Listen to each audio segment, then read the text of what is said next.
ano ba ang pinatutunguhan ng mga investigasyong ito? Dahil yun nga rin po ang napapansin ng marami. Parang sa tinagal-tagal ng investigasyon, parang wala namang nakitang talagang dulo, Sen. Talagang naghahanap talaga ng kasagutan ng mga mamamayan. Matagal ng panahon ito eh. Simula nung ang mga kababayan natin ay nagpahayag nga ng pagkaunsyami dahil bakit ganito ang nangyari? Naghanap tayo at nagtanong ng transparency, accountability dahil talagang kinakailangang panagutin.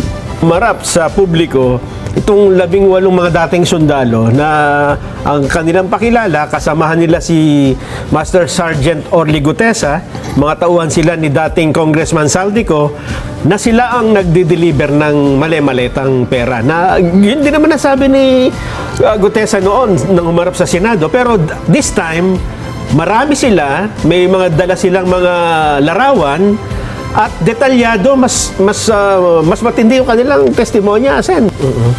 O bakit na imbes na tuntunin mo, sasabihin mo, teka muna, parang yata kanyang may halong politika. Ako kahit na anong araw pa yon, ang importante, tama ba yung, dapat ba nating suyurin, dapat ba nating sundan ang mga isiniwalat nila? Yun ang importante ron. Yung material yung petsa. Di ba? Opo. Ano kayang, bagata sasabihin pa niya na siguro destabilization. Mas importante siguro ang imbestigan mo kung destabilization plot, di ba? Alam mo, yung ating mga kababayan, mapagmasid yan.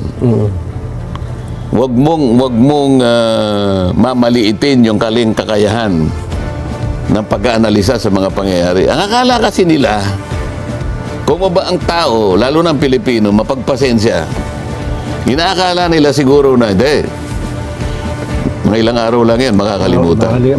Hindi. Hindi ako naniniwala. Itong lawak at karumal-dumal na pagnanakaw na to, kahit ano pang gawin mong pagtatakip. Ang daming pagtatakip ngayon. Si Senador Marcoleta, sinabi niya, hihiwalan niya yung Kalayaan Island Group sa teritoryo ng Pilipinas. Isip-isipin mo, kahit hindi ko sinabi, gawa ng paraan. Ha? Para lamang mailihis. Samantalang ang pinaka-importanting hinahanap ng tao, bigyan po ninyo ng kasagutan ito. Pera po namin ito.